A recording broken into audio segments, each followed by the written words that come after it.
A year ago, Amphenol had no idea whether they would be back at these facilities in the village of Sidney, but today they are back. In their long history, our news cameras are the first to be allowed in. We look at the new renovations done here and also tell you what's in store for their future.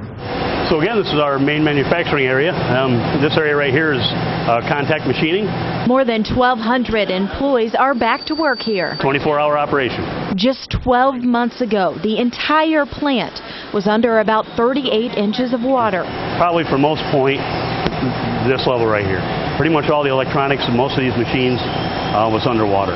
Thousands had to be repaired or replaced. We have connectors that are in everything from high-speed trains to the International Space Station. There's nowhere in the world that you can do some of the things that we do here in Sidney, New York. We have very skilled people and very specialized machines that no one else has. Aiken says it took less money to move back in than in the 2006 floods, under $40 million. The offices are the only part that remains empty. Amphenol's 200 salaried employees work a few hundred yards away, out of the hospital on Pearl Street.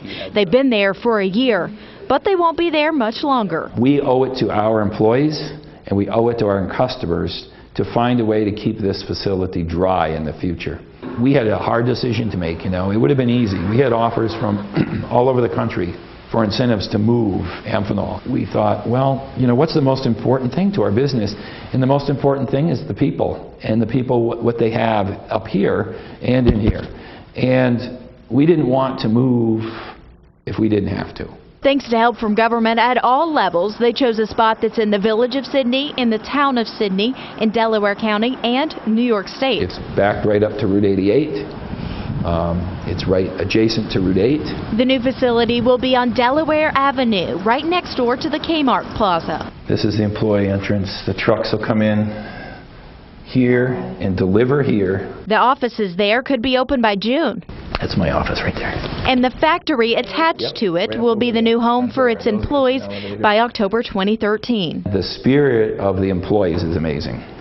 You know, maybe it's a little bit unique because it's upstate New York, and there aren't a lot of other places to have jobs like this. This is skilled jobs. These are white-collar jobs, and people work like their life depends on it, and they do. And you can just feel they do unbelievable things. BAE Systems left this building in the town of Union earlier this year. The risk of flooding here on Main Street was just too much for the company. But 6 months later, the building still remains empty. What will happen? For right now, nothing.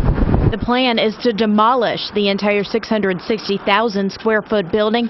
It's owned by the Air Force, but the Broome County Industrial Development Agency, or IDA, has been its steward for about 10 years. The IDA says the building is in stable condition. The Air Force is getting cost estimates to include the demolition in its next budget cycle. The IDA says it could be anywhere from $20 to $25 million. Right now, there's soil monitoring and well sampling taking place to prepare. The IDA is also looking to hire a consultant to figure out how these 25 acres can be reused. Unfortunately, we still have the floodplain issue, so a lot of commercial development is going to be precluded, primarily because of the inability to insure a property like that because of its past history.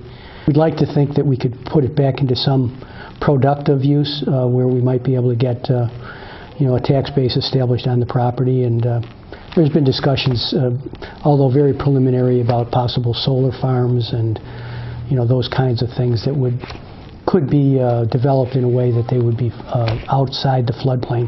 The building is secure. Security monitors the site 24 hours a day, 7 days a week. The cost of that is $12,000 a month, and it's paid from the flood insurance policy. The IDA says the earliest demo work could begin here is the end of 2013. In the town of Union, Haley Burton, Wbng TV, Action News. The disaster affected many who did not even know they lived in an area that could flood, and we'll share the changes to the flood maps that might force people to buy flood insurance. And hundreds of homes all throughout the southern tier remain empty. Their homeowners waiting buyouts.